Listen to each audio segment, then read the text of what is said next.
This is CBC Nova Scotia News.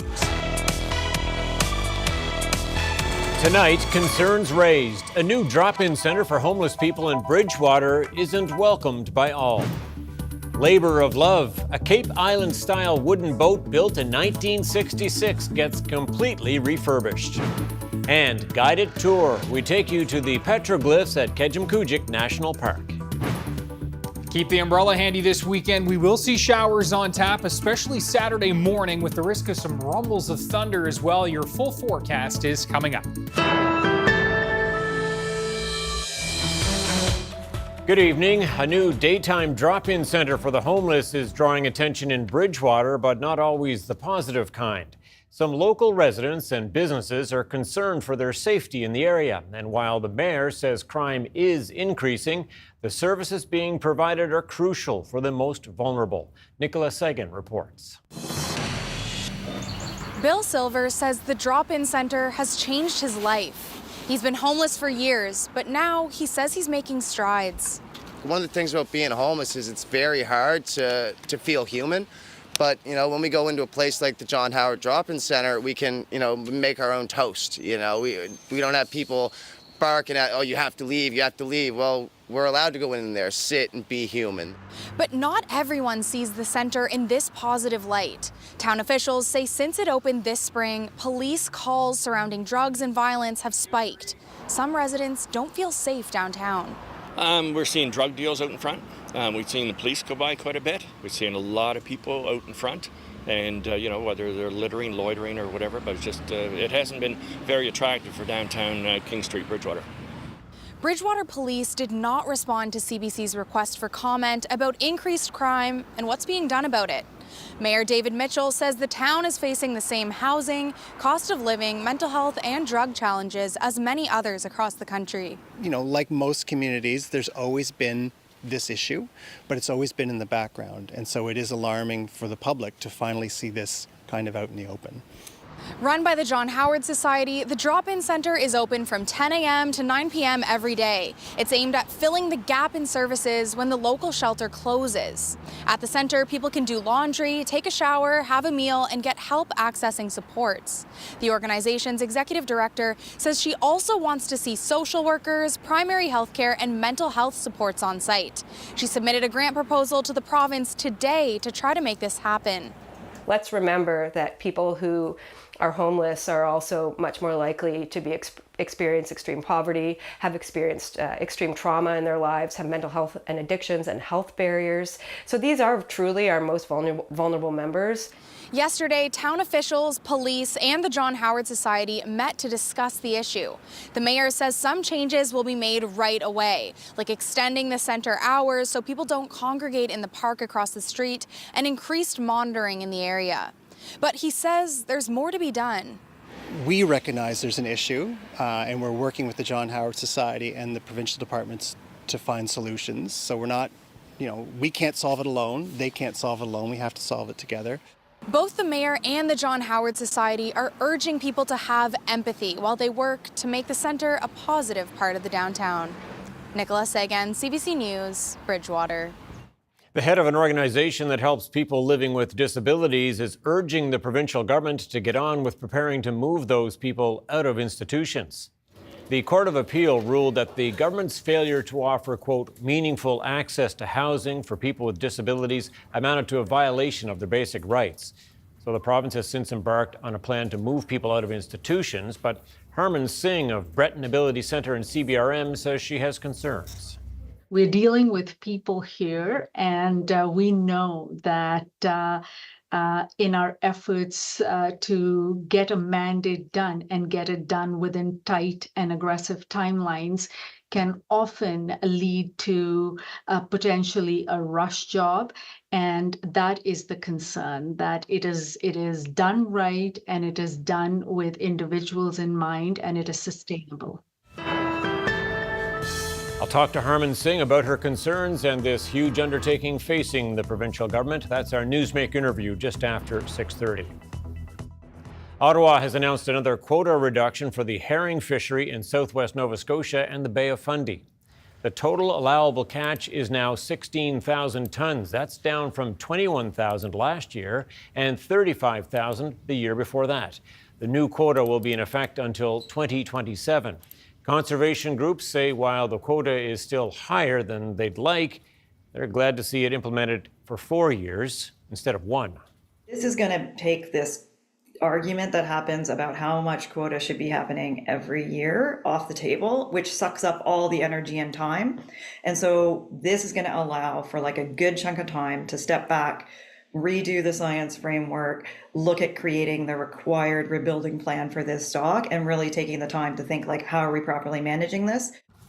Herring stock in the Atlantic region has been in critical zone since 2018. Work will begin this year on finishing a long-anticipated project to replace a massive culvert in downtown Dartmouth. The Nova Scotia government, Halifax Water, and the city are chipping in a total of $32.5 million to complete the daylighting of the Sawmill River. Daylighting is when rivers that were once forced underground through storm pipes are again brought to the surface. The river was partly brought back to the surface about 6 years ago. The plan now is to finish the job over the next 2 years. To me, it is the most significant investment in downtown Dartmouth in terms of government infrastructure since Alderney was built, the building we're standing in. That's really where you have to go back to find a more transformational project. This is the scale of what this is. It's development, it's beautification, it's new park space, it's transportation, and it's environmental, right? We're talking about opening up the lakes and how important and precious they are to Dartmouth. The work on the project will begin by creating alternative routes around the intersection of Alderney Drive, Prince Albert, and Portland Streets. The new routes are needed so that this vital intersection can be reworked and new pipes can be installed to carry the river under it. All right, the weekend's here. Lots of people wondering about what it means weather-wise, and Ryan Snoddon with some answers on that. Yeah, definitely going to want to keep the umbrella and the radar handy this weekend. The radar is going to be our friend. We'll have to track these showers throughout the weekend, when they come, when they go, and when they go, we'll have to get outside and stretch our legs. Have a look at highs today, and we were definitely a province divided today. Along the Atlantic coastline, temperatures were capped into the teens. Colchester-Cumberland, the Northumberland shore, and especially into Cape Breton, where we had more sunshine, temperatures were really popping. We had local weather stations hitting 30 degrees in Victoria County in through the Ingonish Beach area today. It's all thanks to the system passing to our south with showers and, again, more sun across the north and east, and that's why we've had those warmer temperatures. And as we back things out, we've got more of basically this stalled frontal boundary is going to be working its way across the province as we move throughout this weekend and across the entire Maritimes region. And what that is going to be bringing is, yes, some tropical moisture. You can see those dew points are on the rise. It's really going to start to feel muggy, and it's also going to be bringing the showers and the potential for those downpours. Now, you can see temperatures don't look very, very warm. I mean, high teens along the coast, but low to mid 20s for most of us inland, but it's going to be feeling a lot warmer than this. Mid to high 20s in terms of what it's going to feel like in terms of the humidity. Note Friday night into Saturday morning, looks like we've got one round of showers moving through, and then some gradual easing as we work into the afternoon as that first wave pushes off to the north, and we'll see just an isolated chance of showers into Saturday afternoon and Saturday evening. Looks like similar story for Sunday. The best chance of showers appears to be early in the day, then things kind of dry out a little bit, just isolated shower chances, maybe even a break of sun or two in there as well. Tom, not an A+ forecast, that's for sure, but one I think we can handle. Yeah, we'll have to make the most of the breaks for sure. Okay, Ryan, thanks so much. Thank you. Well, as the Glace Bay Food Bank enters its 40th year, the need for their service is greater than ever. But the coordinator is hoping their garden will make an impact on poverty by giving clients a healthier option that they otherwise couldn't afford. The CBC's Kyle Moore has the story. It's an option not all food banks have, but in Glace Bay, their garden is growing in popularity with clients. It's great to be able to just harvest what we need, take it inside. It's fresh, it's nutritious. Not that we can't get the same thing from the local grocery stores, but those prices are, they're affecting everyone. So being able to grow something here from scratch has been really, really positive. Coordinator Wendy Guthrow says the goal is to fight poverty with fresh produce. We're trying to grow a lot of the basic vegetables that we can really use in the food bank well and that preserve well and that store well. So we're sticking to a lot of different tomato plants, lettuce, beans, cucumber, potatoes. Linda McRae says the food bank is busier than ever. More than 80 clients come through their doors every day. She says the cost of living is causing people to choose between rent and food. From 2022-23 till May of 24, we're up over 4,000 meals. Food hampers in the same time period, we're hitting over 1,800 in an increase. It's nonstop, and I can't see it stopping, and people are really, really hurting. McRae says the garden makes a difference for them financially. I'll go back to the cost again of healthy food, vegetables, fruit. It's just so important for us to be able to grow our own. Back outside, Guthrow says having good weather makes a huge difference on the amount of food they can grow and give out. Cape Breton is notorious for its ups and downs, and we've already experienced that already with a week of heat wave, followed by lots of water and lots of rain. So we're kind of just balancing it out and figuring out as we go what the garden in this specific site needs. It's unclear how much food the garden will produce, but the hope is that it will help ease the financial strain on both the clients and the food bank. Kyle Moore, CBC News, Glace Bay. The power adapter for a popular baby sound machine is being recalled due to an electrical hazard. Health Canada posted a recall notice this week for some Hatch Baby Rest sound machines. People should immediately stop using the adapter and contact the company for a replacement. While there have been no incidents in Canada, there have been 2 reports of minor electrical shock in the U.S. Well, back to Bridgewater now for a moment, where a longtime eyesore will soon be no more.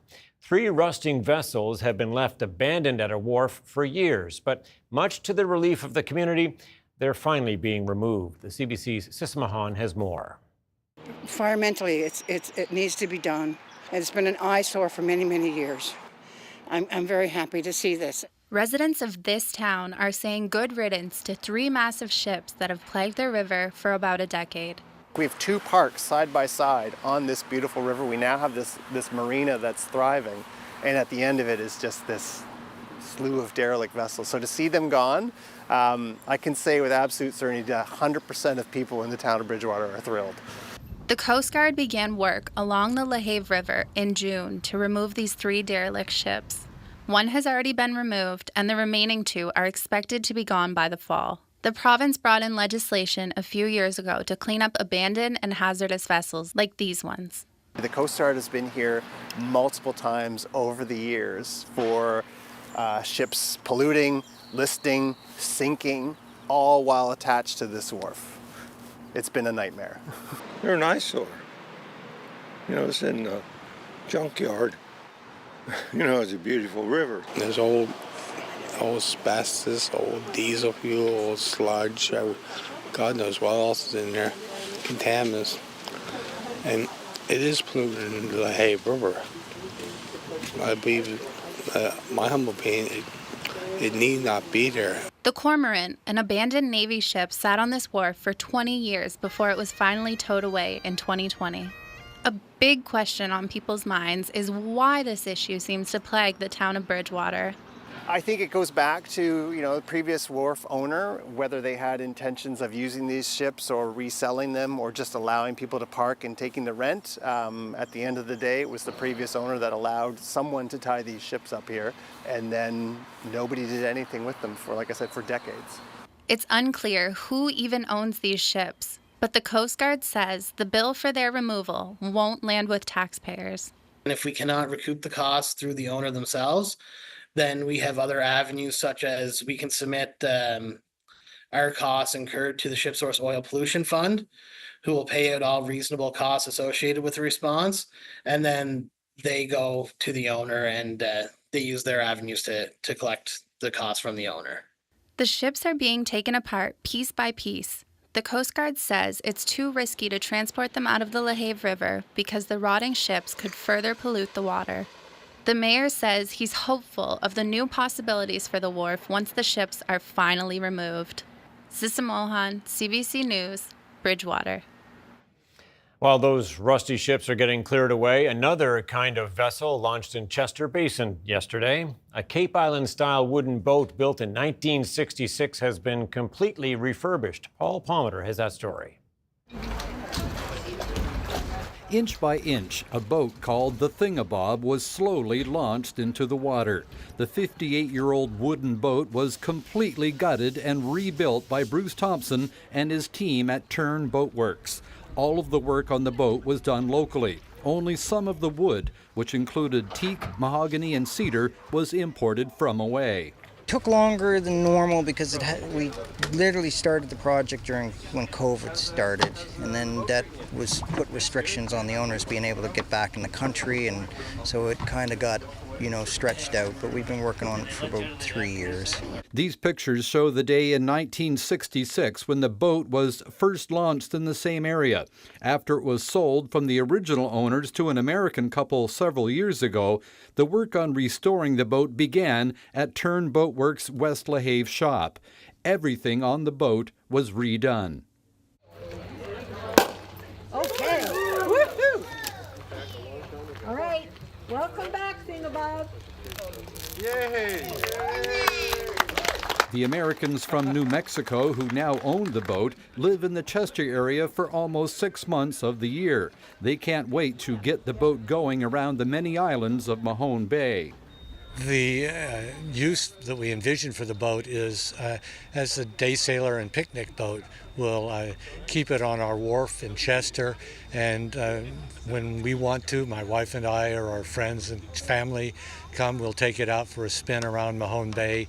Ruth Ann Nicholson was dockside for the boat launch. Her father built the original Thingabob, and she remembers her family enjoying the boat when she was a young girl.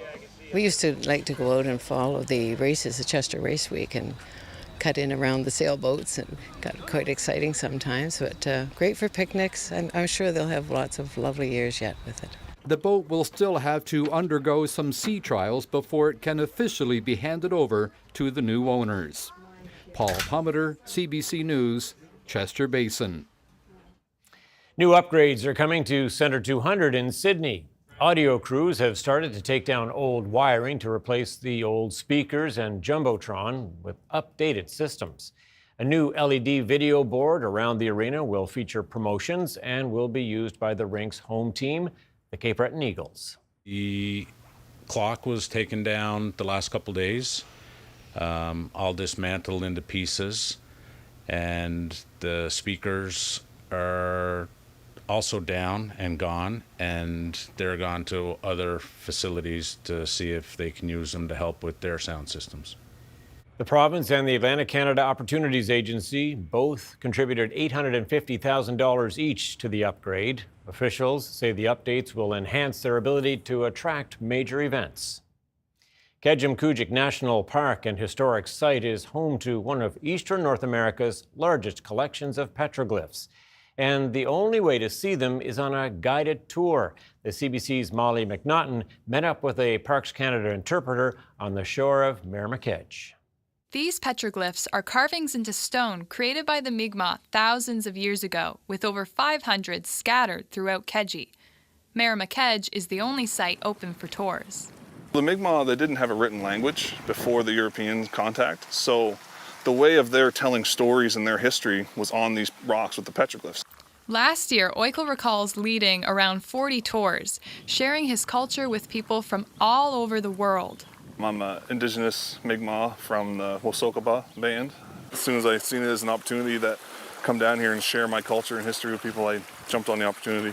The tour starts at a monument commemorating their cultural significance. The biggest thing that we like to show people is the shape of this monument. It's a specific shape. That is the shape of a woman's peaked hat. Very distinguishable by the point onto it. That's why they call it the peaked cap. All right, come on this way. We'll get everybody to remove their footwear. They can go in their socks or bare feet, just to make sure we don't scratch the slate or cause any harm. And it's also for the respect of the area. Oikel says the peaked hat is originally made of birch bark, and to get the detail, women would use small flakes of stone. So this one here is a peaked hat. So there's a big feather right down the center of this which would typically represent wisdom. So this could have been a knowledge keeper or an elder woman who had lots of knowledge. Actually, like what we're looking at right here is a portrait of a woman from hundreds of years ago that was drawn onto this rock. So there are a lot of petroglyphs here, but you also mentioned a lot of graffiti. Yeah, so any like names or dates like the Martin or 1877, that's what we refer to as the graffiti. Anything that's kind of over top of the petroglyph, almost defacing them a little bit. Oikle says weather deteriorates the petroglyphs over time. Some fade faster than others, depending on where they're located on the rock. Images that are visible are estimated to be 400 to 800 years old. There's really no way to date for sure. Some of them, depending on what you're seeing, like for example the ships, you can kind of date well around contact.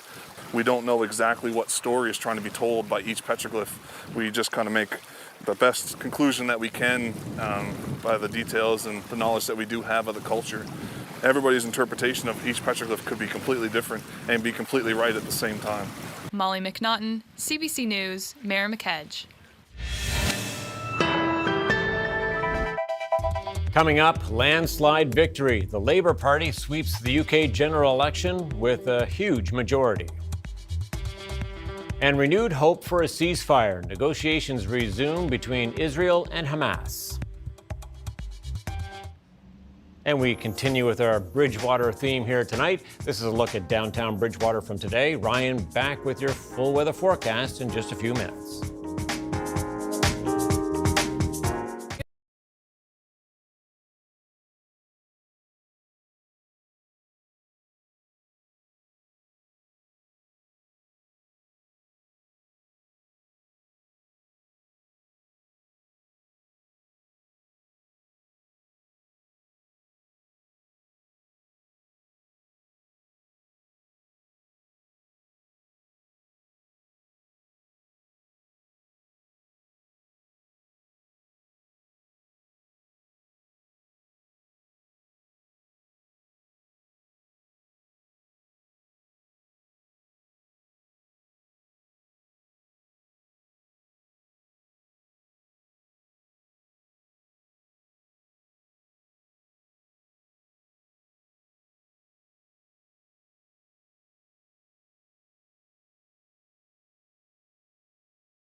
Trying to think of all the outdoor activities you can do on a weekend that kind of expecting the weather we're expecting for this one. Yeah. You got to pick your spots, don't you? You got to pick your spots. And again, as I said earlier, the radar is going to be your friend this weekend because you can kind of look at it and time things out. So do have a look. It's the WeatherCan app is a good one. That's Environment Canada's app, and that's a free one, so you can use that. But yeah, keep an eye on it because we will see some breaks. I'm not sure it'll be this bright, but we will see some breaks this weekend. Where is that? That's lovely. This is a shot from just seconds ago, and this is Cape Breton. This is Iona. Oh, Highland lovely, Village. Yeah.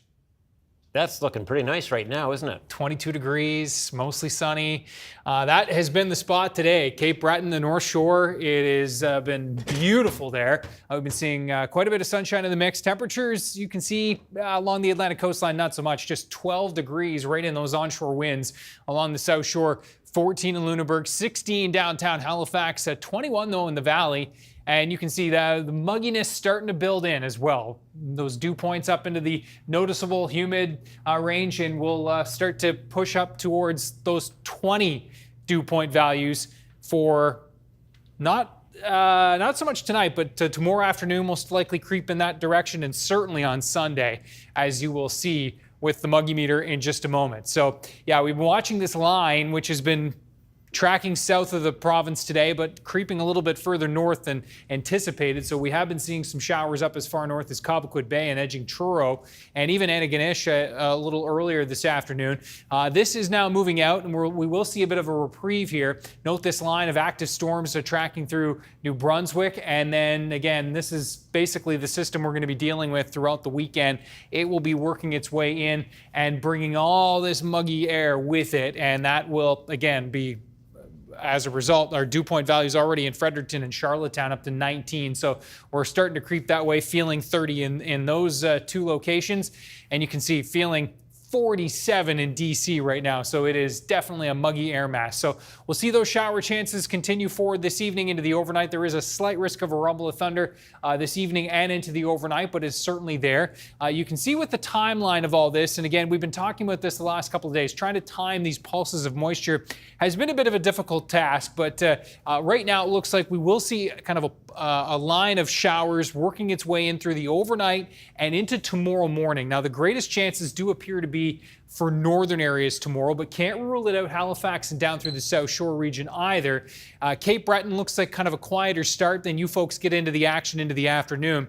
The rest of the mainland starting to see some relief into the afternoon. Looks like drier towards the mid to late afternoon time period, maybe even a couple of sun breaks in here with those southwest winds. Temperatures again will be high teens, low 20s, but it will be feeling much warmer than that with the mugginess. And note those showers will even start to ease off for Cape Breton into tomorrow evening. Really continuing to be wet there across New Brunswick. We'll show you Sunday in just a sec. Here are your temperatures for tomorrow. 18 to 22 degrees across Cape Breton. Again, feeling more like the mid to even edging towards high 20s when you factor in the humidity.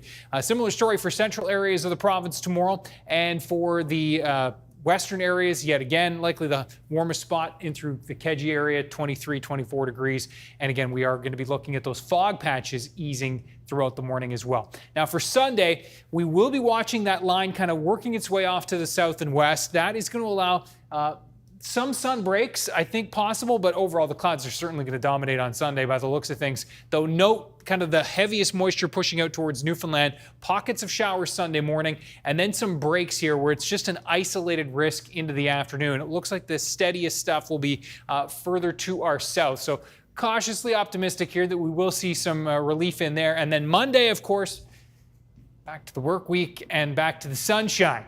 Seems to be the way since the May 2-4 we've been running this way. Note the muggy meter climbing through Saturday and mighty muggy, truly tropical Sunday right through most of next week, if not all of next week. And so, yeah, it is going to be really warm and oppressive Monday and Tuesday. And then it looks like a bit of a relief Wednesday, but yes, definitely temperatures warming up again towards late next week. Tom. It'd be nice to break that rhythm, wouldn't it? Yeah, definitely. Okay, Ryan, thanks so much. Thank you. The weather update is brought to you by Tourism Gaspé Sea. Plan your stay in Gaspé Sea at tourismgaspéc.com and enjoy extraordinary moments.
There are concerns that Nova Scotia will not be ready to close large residential facilities for people living with disabilities and move them to supported community living by 2028, a time frame that has been set by the courts.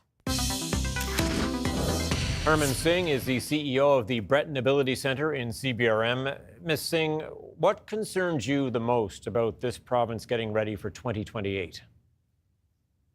I think it's not so much the concern about, I think the remedy was much needed. I think the system needed an overhaul. The concern is more around the logistics on how we are going to get it done and get it done right so that it is sustainable and successful. So that is the biggest concern, is to make it sustainable and successful. We're dealing with people here, and we know that in our efforts to get a mandate done and get it done within tight and aggressive timelines can often lead to potentially a rush job. And that is the concern, that it is done right and it is done with individuals in mind, and it is sustainable. You mentioned the remedy there. Can you remind people about the human rights remedy and what it will ultimately mean for people living with disabilities in this province? So the human rights remedy is really to end systemic discrimination for persons with disabilities in Nova Scotia. And Nova Scotia is the last province in Canada to deinstitutionalize. And the remedy talks about giving people choice and autonomy in their decisions and move them from institutions, large institutions where people were placed without choice at a period in their life. So the goal is that large institutions that offer programs that are congregate living, such as the adult residential and the residential rehabilitation programs, they will be phased out by 2028, and people will be moved into communities of their choice. It also includes closure of anything larger than 4 bedrooms. So that includes residential care facilities and group homes that are larger than 4 beds, as well as there is another stream that is being addressed, and that is what is referred to as youth in long-term care, which is people under the age of 65. They are also to be living in communities of their choice. And so what kind of impact will the human rights remedy have on the center you run, for example? So we fortunately offer not just 2 programs. We offer quite a few programs that are offered through the Disability Support Program. So out of about 8 programs that we run, 2 of the programs will be closing down. But we are fortunate. We also have community homes, which are in line with the human rights remedy. And our goal is to really pivot our business model to offer community-based supports as the remedy moves along. And what kind of requirements will there be for staffing, generally speaking, for this kind of a shift? Our experience has been, as we open new homes, and we've opened many, we were at 2 homes in 2012. Today we are at 14. We'll be opening our 14th home this winter. Every time we open a home, the staffing at least increases 3 times. So there is going to be many more staff needed if we're going to do this right. So to support people well and to give them meaningful, inclusive lives, I think we're going to need about 3 times the staff. So what's your sense of how many people would be affected? I'm talking about people who are living with disabilities who may be moving. Right now, I think the number province-wide in large facilities, institutions, as they referred to, is 870. Okay, that's a lot of people. What needs to happen in the interim, in pretty quick fashion here, to make that deadline? And can it be done? I think we really need to collaborate. I think we need to talk to each other. We need to start the process, and we need to understand that there is expertise on the ground in these organizations where these people have lived for many, many years. And we are really hoping that the collaborative piece will come into play, because if we collaborate, we can get this done pretty fast. Every large organization in Nova Scotia has solutions, and they have unique solutions. So I think it is collaboration. I think housing is going to be a huge need. And I know this is across Canada. It is no different anywhere else, but we need to house people safely. We need to give them places where they can live safely. So that needs to be done. And the third thing is we really need to act proactively. If we don't act proactively, we're going to end up reacting, and that is when this will fail. Harman Singh, thank you so much. Thank you, Tom. Coming up, mysterious bite. A child suffers lacerations on his leg while swimming in a Montreal River pool.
Welcome back. There is a new government in the United Kingdom. The Labour Party is back in power, ending 14 years of Conservative rule with a historic election victory.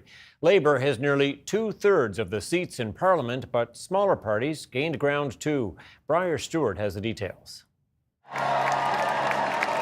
Britain's new Prime Minister, Keir Starmer, was cheered as he arrived at Downing Street after a landslide win.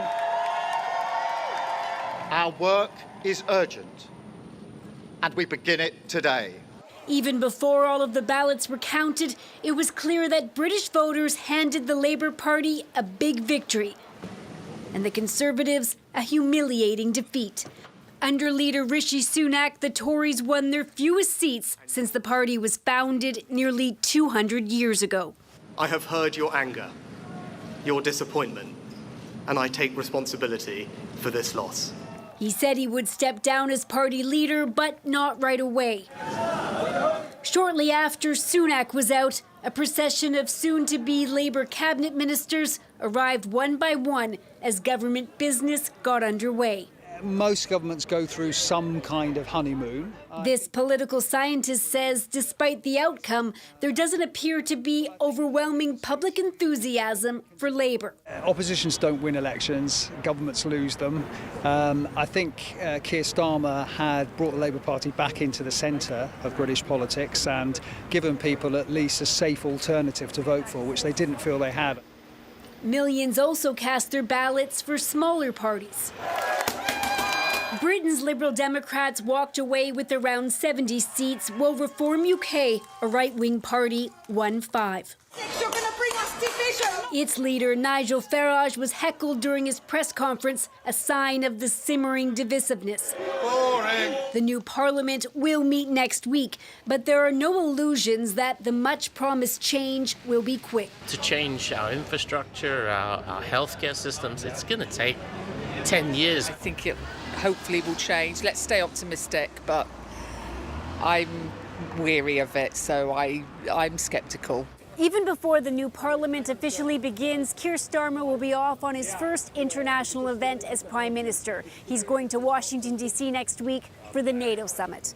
Briar Stewart, CBC News, London. Hurricane Beryl has been downgraded to a tropical storm and is now making its way into the Gulf of Mexico.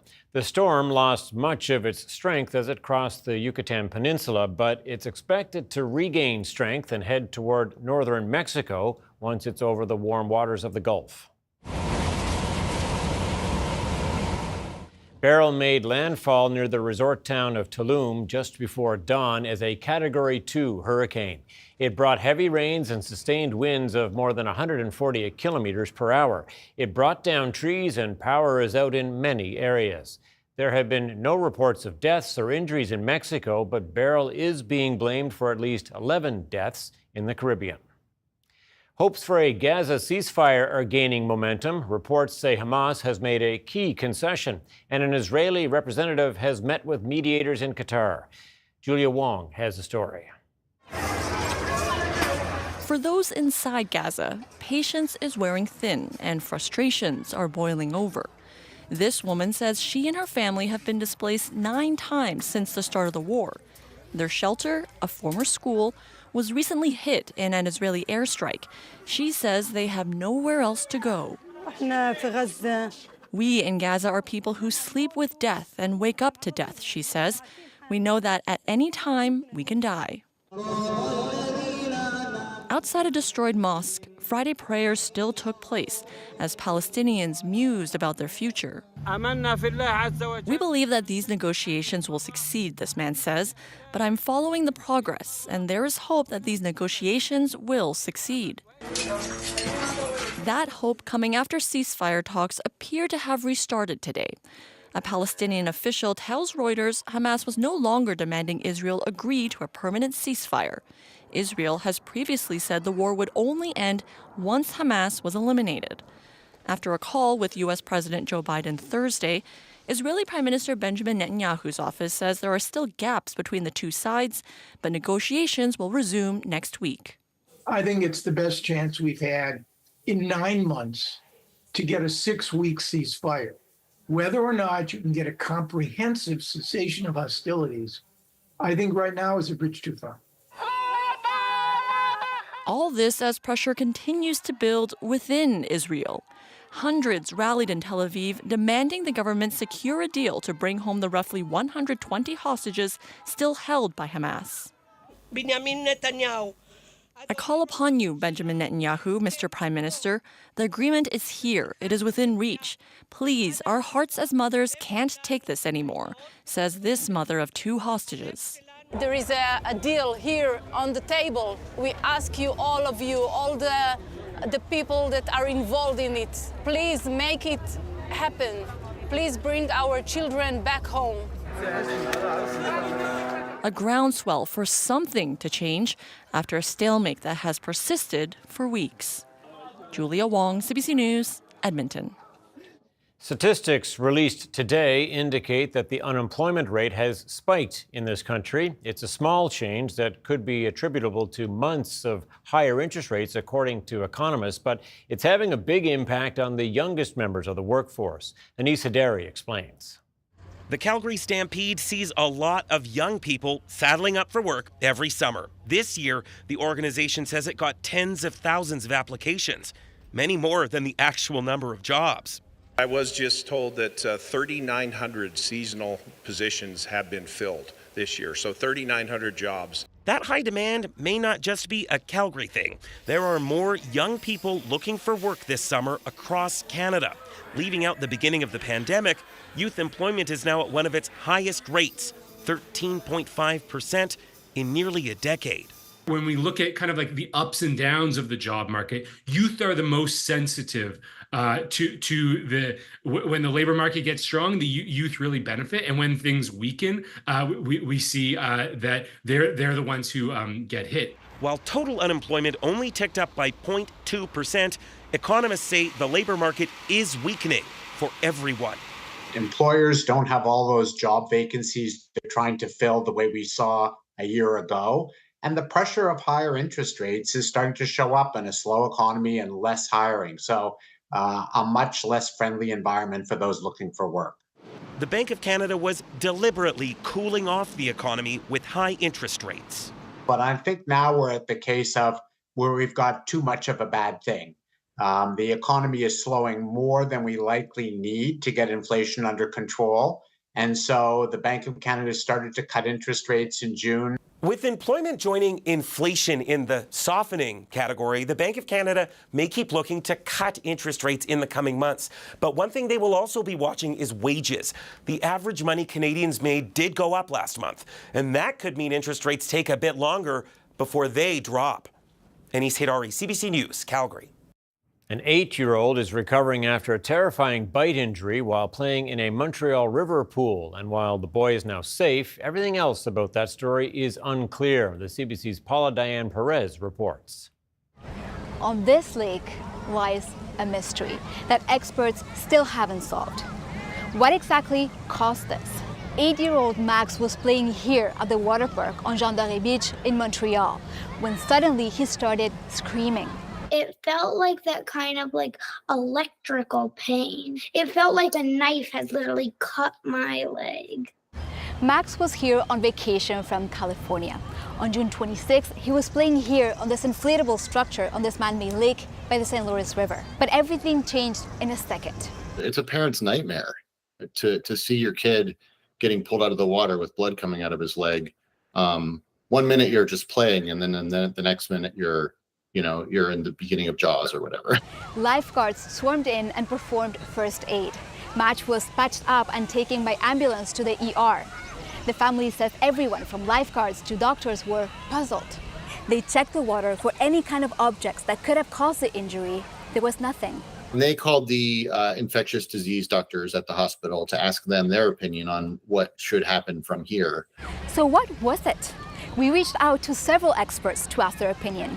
The marks on the child's lower body around his knee are very obvious to me, caused by an animal with large teeth, a predator.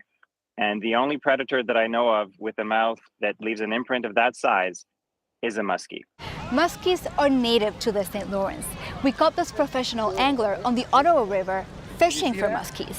He says he's caught one around here before. Many years ago, we used to be allowed to fish there as anglers. Yeah, there are muskies in there. They've always been in there.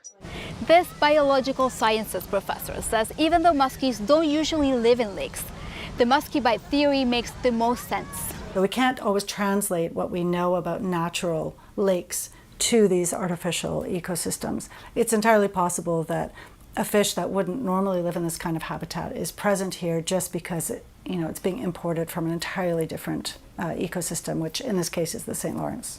The water from the lake comes from the river, but there's a natural filtration system. So how could such a large animal get in there? Experts say it could have been caused by spring floods over the last few years. Parc Jean Drapeau says it's investigating the incident and that it's pursuing several theories as to what happened that day. Max is recovering at home in California. His family and the experts worry that there could still be a large predator in these waters. Even though we don't know if it's a muskie, Montreal anglers have offered to catch it and release it back into the wild. Paula Diane Perez, CBC News, Montreal. Losses in the energy sector led Canada's main stock index lower today, while U.S. stock markets rose to new records. Here's a look at how the markets did as we head to break.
All right, got the grass cut last evening as a bit of a good for prep you. for the weekend because I know the weather might be a little iffy. Well, even if the rain does let off, there's nothing worse than cutting the grass when it's wet. Just makes a mess, doesn't it? Yeah, it makes such a mess under the mower, you know. Mm-hmm. Yeah, definitely a good call, Tom. You're thinking ahead. Listen, it's not going to be a horrible weekend. We will be seeing some breaks in those showers, which is great. Have a look at our viewer picture of the day. We'll recap the forecast in just a second.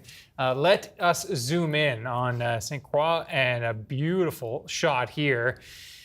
Close-up shot, huh? Yeah. Beautiful. Nice monarch there. Mm-hmm. The detail's amazing, huh? Yeah, it really is.